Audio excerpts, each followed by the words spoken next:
আসন্ন জাতীয় সংসদ নির্বাচনের পর পাকিস্তান, তুরস্ক ও সৌদি আরবকে ঘিরে গড়ে ওঠা একটি উদীয়মান সামরিক জোটে বাংলাদেশের সম্ভাব্য যোগদান নিয়ে আন্তর্জাতিক মহলে শুরু হয়েছে ব্যাপক আলোচনা। সাম্প্রতিক সময়ে ঢাকা ও ইসলামাবাদের মধ্যে একাধিক উচ্চ পর্যায়ে সামরিক বৈঠক এবং পাকিস্তান, সৌদি আরবের বিদ্যমান কৌশলগত প্রতিরক্ষা চুক্তি এই জল্পনাকে আরও জোরালো করেছে।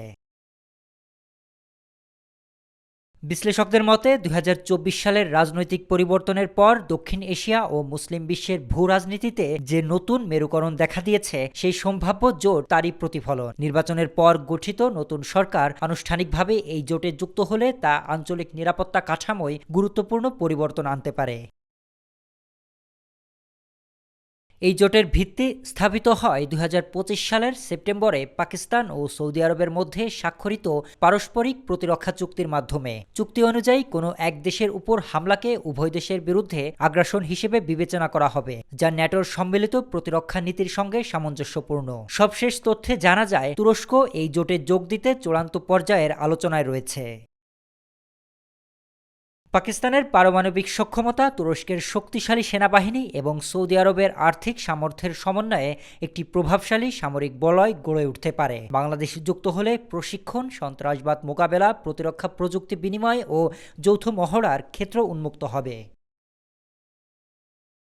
গত এক বছরে পাকিস্তানি সামরিক নেতৃত্বের ঢাকা সফর বেড়েছে। সম্প্রতি জেএফ-17 যুদ্ধবিমান ও সুপার মুশাক প্রশিক্ষণ বিমান কেনা নিয়ে আলোচনা হয়েছে, যা ফোর্সেস গোল 2030-এর সঙ্গে সঙ্গতিপূর্ণ।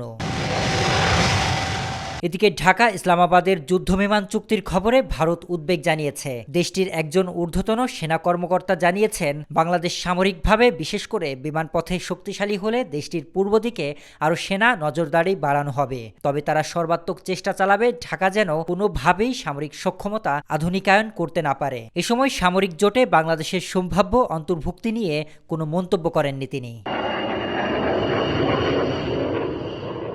সৌদি, পাকিস্তান, তুরস্ক সামরিক জোটে বাংলাদেশের যোগদান নির্ভর করবে ১২ ফেব্রুয়ারির নির্বাচনের পর গঠিত সরকারের পররাষ্ট্রনীতির উপর। বিশ্লেষকদের মতে সুযোগের পাশাপাশি কূটনৈতিক ভারসাম্য রক্ষা করাই হবে বড় চ্যালেঞ্জ। শরীফ রাহাত, দেশকাল নিউজ।